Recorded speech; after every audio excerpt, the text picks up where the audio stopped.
A problem statement only works when it is grounded in context. Context is not an add-on, and it is not background. It is the difference between a problem statement that is defensible and one that feels vague, personal, or purely local. Without context, a problem statement floats. With too much or the wrong kind of context, it collapses into a description of one place. The purpose of this step is to show how context allows a problem statement to be specific without shrinking its significance. A problem statement is the written expression of your research problem.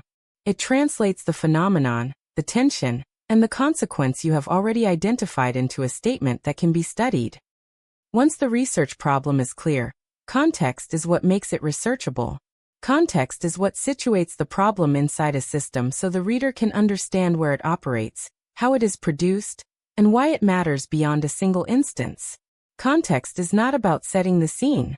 It is about revealing the system that sustains the problem.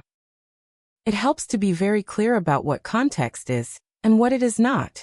Context is not the same thing as setting. A setting answers where something takes place. Context explains the system shaping behavior, decisions, and outcomes within that place. Context includes structures, policies, practices, assumptions, expectations, and norms. These elements travel across settings. The building may change, the population may shift, but the system often remains the same. One common near miss is a problem statement that lacks context entirely. These statements often sound accurate but incomplete.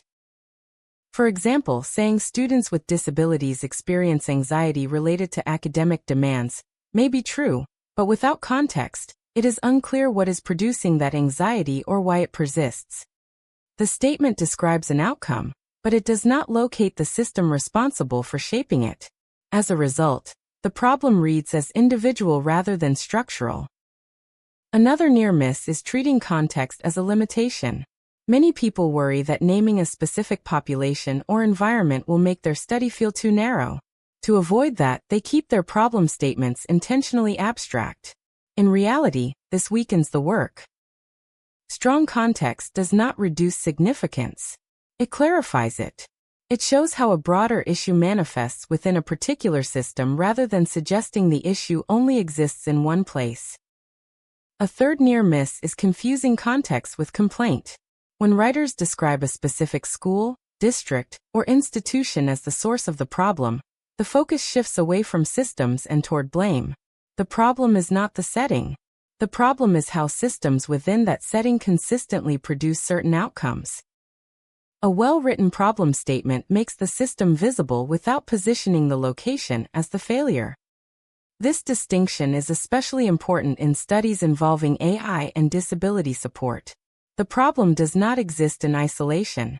It exists within educational systems shaped by accommodation models, compliance requirements, and deficit-oriented assumptions about support. These are not neutral conditions. They are design decisions that influence how AI tools are adopted, restricted, or sidelined. Context makes it possible to see that tools capable of scaffolding independence are often implemented in ways that maintain dependence because of how systems are structured. You can hear the difference when context is missing versus when it is present. A context-free statement might say, AI tools could help learners with disabilities reduce anxiety. A contextualized problem statement shows how and why that potential is constrained. It situates the problem within systems that prioritize accommodation over scaffolding, compliance over autonomy, and short-term relief over long-term independence. The problem is no longer the tool or the learner. It is the system shaping how support is designed and delivered. Context also protects you from overgeneralizing. A problem statement that ignores context risks sounding universal without explaining how the problem actually operates.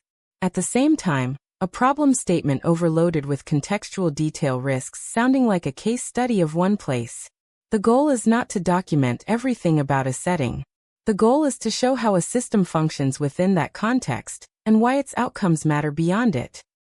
When context is used well, it clarifies how the phenomenon appears, how the tension is produced, and why the consequences matter both within and beyond the immediate setting. It allows the reader to see the problem as systemic rather than personal, structural rather than situational. It signals that the issue you are studying is not unique to one location, even if your data come from one place.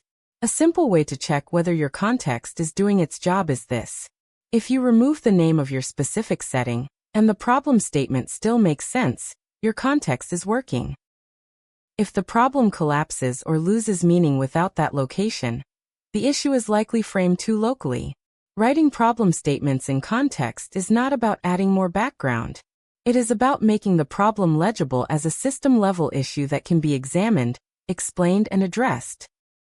When context is clear, problem statements become more precise, purpose statements become easier to defend, and research questions stop drifting because they are anchored to a visible system.